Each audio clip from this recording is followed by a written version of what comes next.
Hello and welcome back. Today we are going to talk about an awesome news from around the world. The breaking news is that 24% of the Muslim men are leaving Islam. This is like a God's gift because this is where the Muslim leaders are getting terrified because something unprecedented is happening in their world. The world which they tried to protect and do not let anybody leave them. Now people have started openly speaking about it. We are talking about what experts call the avalanche of apostasy. Muslims leaving Islam in numbers never seen below. 24% Muslim youth are walking away.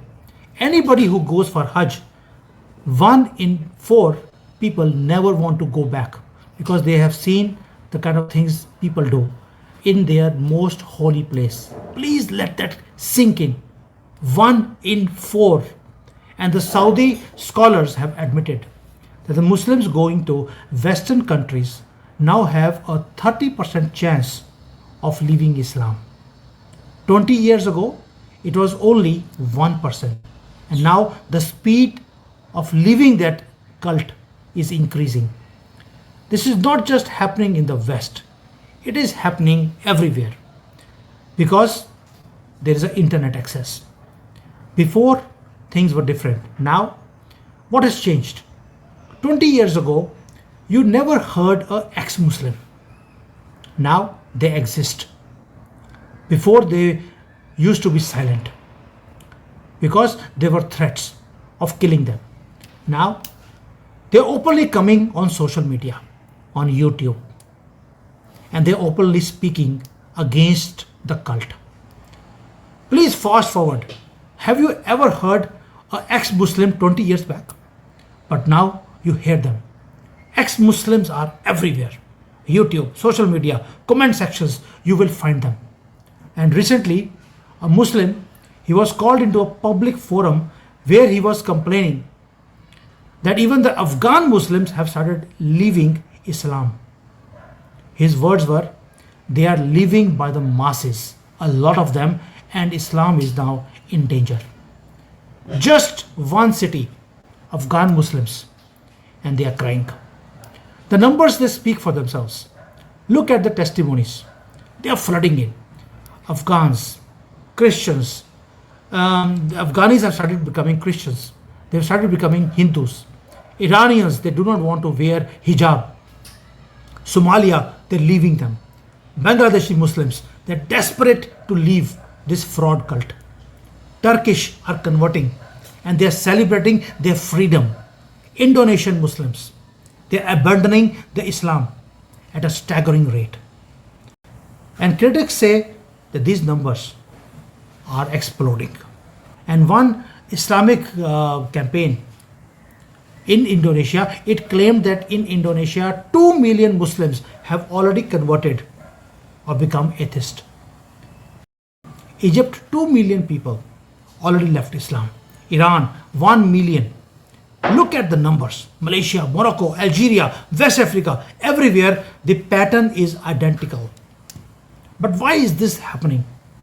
Because for 1400 years, Islamic scholars, they had controlled the narrative.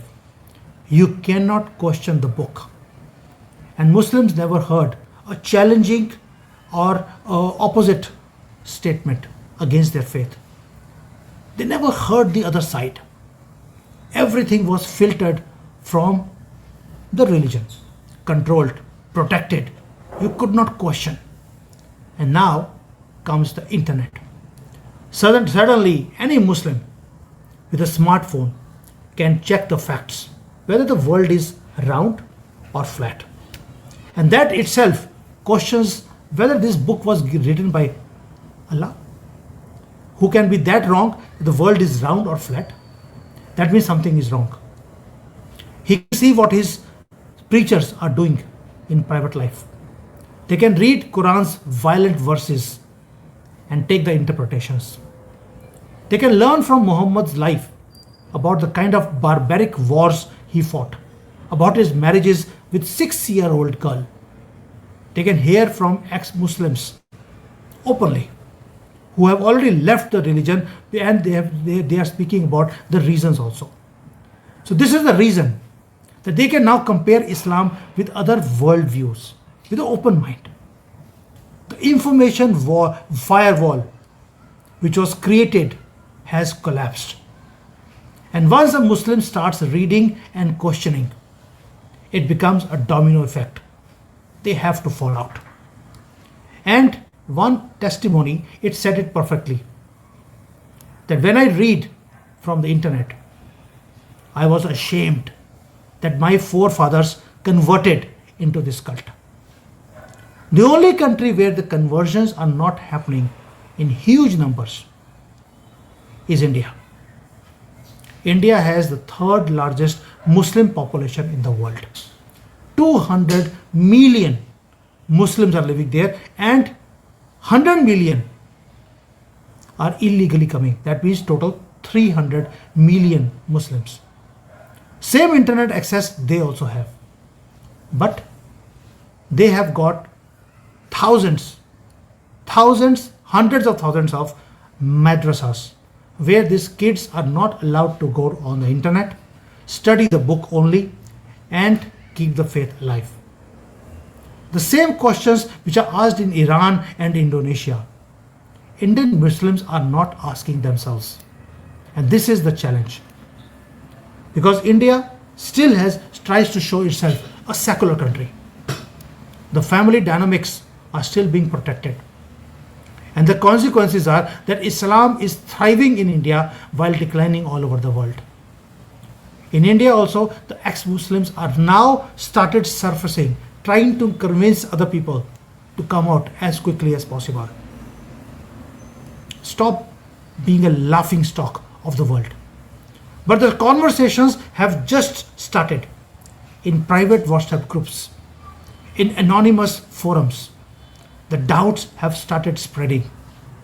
And as this global apostasy rates they increase, India will not be able to keep themselves immune from it. And this avalanche never stops at borders. The pattern is visible. And the ex-Muslims movement is starting. There's one statement which every ex-Muslim says. When I read Quran, I could not bear it. I have to leave it. I studied Muhammad's biography. I could not believe I followed him. I never felt peace in Islam. That is why I'm leaving it. Now I feel peaceful. These are people who have left by their own choice, not because of their personal grievances. They left because they investigated the truth. They read the sources. They asked the hard questions. And the answers they found were not satisfying. That is why they are leaving. But the common thread they all said was, as soon as they left Islam, they found peace, they found freedom, they found relief. And these are not normal languages. This is the need of every human being. And the Muslim response? How do the Muslim leaders respond? They are in panic. They are trying to save the Miyam, their imams. There's a campaign which has started in Indonesia, in Texas. They are desperate to shield the Muslims from information. And they have started saying, if you leave Islam, then Allah will be angry with you. He will destroy your life. That means fear is being inculcated in them. People will leave. And the movement has just started. This is going to become even more horrific for this cult. And the world is witnessing something historic. A faith that once spread because of a sword is now losing the followers because of a smartphone. And this is happening in every community, in every city, every neighborhood. And the question is that whether it will become a movement all over the world. The question is whether this avalanche will wipe out this cult forever. And that day, the world will be a much more peaceful than today. Thank you.